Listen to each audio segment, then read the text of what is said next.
Welcome to LifePoint TV. I'm Pastor Del Phillips, your host for LifePoint, your path to real life.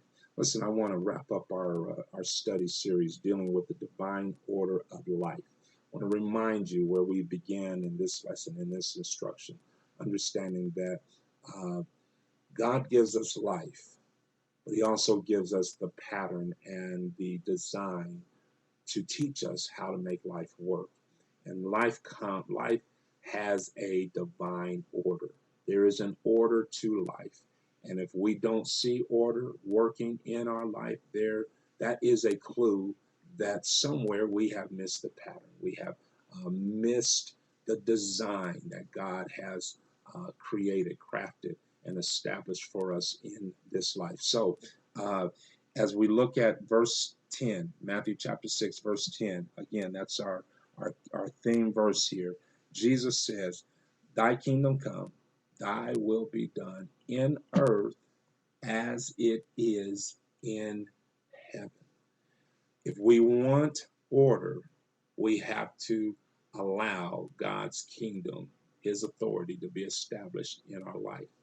And when His authority is established in our life, it will release us to pursue His will for our life. God's authority and pursuing God's will produce God's divine order in our life. Many of us wrestle with those areas in our life that are yet in chaos, that are where we wrestle with things being in disarray. And so it's hard to figure out where do we begin. Where it's like general housekeeping. If you've delayed the maintenance on your home for a long period of time, it can be overwhelming trying to figure out where do I begin. And the same is true spiritually. If we have not learned how to live in the discipline of God's authority, having rule over our life, and where we are half-heartedly pursuing His will, and because we have allowed our will to crowd in and to get in the way and in between our relationship with God, it can be very difficult to understand where we should begin.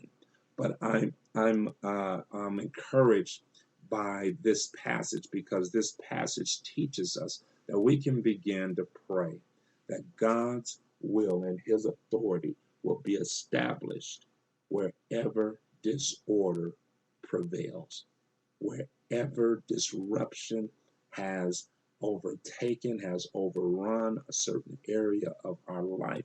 Listen, we can pray for God's divine order to prevail in our life and in the world that our life is exposed to. So I want to encourage you right now to grab a hold of the latter part of this teaching here. Thy kingdom come, thy will be done. So let God's kingdom come. Let God's kingdom, His authority, let it come. Let it naturally settle in every area of our life. It's interesting where I find as I look in my own life, look at my own life, where we try to assign God to certain dimensions and certain areas of our life, where we'll give Him control, if you will, where we will allow Him to have input. But Jesus simply says, just let God's kingdom come. Let it come. Trust God enough to let His authority find its settling place in any area of our life.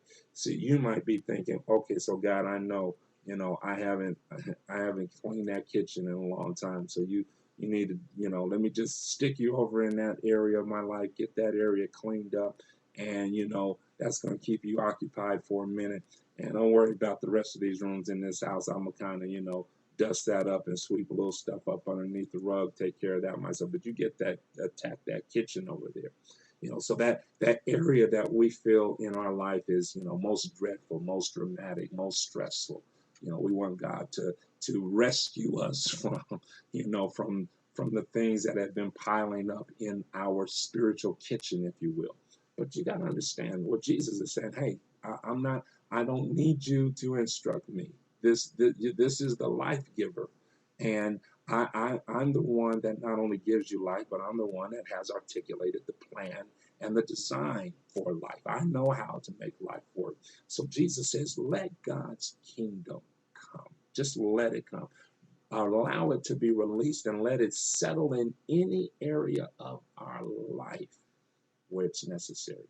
What I find interesting, it's generally those areas where we're thinking, God, I don't need you to uh, worry about that section of my life. Don't worry about my attitude. I know I go off a little bit every now and then, but don't worry about that. I got that under control. Therein lies the problem. See, it's just that area in our life where we think we're in control.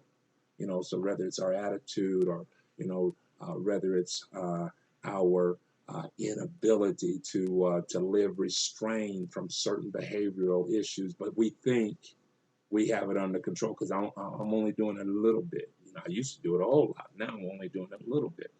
God said, you know what? I think I'm going to start in these areas where you think you're in control. I know the kitchen has been backed up for a long time, but see, you're not even trying to work that out. Let me, God speaking, let me start in these areas where you think you have control. I've discovered personally, just talking about me, I discovered it's in those areas where I'm thinking I'm in charge. When I begin to release and allow God's will, let it come, thy kingdom come, and let his will be done. Let his authority come, let his will be done. In those areas where we think we have control, it's in those small areas, perhaps our attitude, perhaps in those areas where we think we should be allowed to have a margin of doing it our way. When we surrender in those small areas, I think it's the Bible that says it's the small fox, the little fox that can destroy the greater part of the house. It's the small, the little things that can bring down the house. Let God have control where you're controlling God. Well, this is Pastor Dale Phillips encouraging you to stay on the path that leads to real life.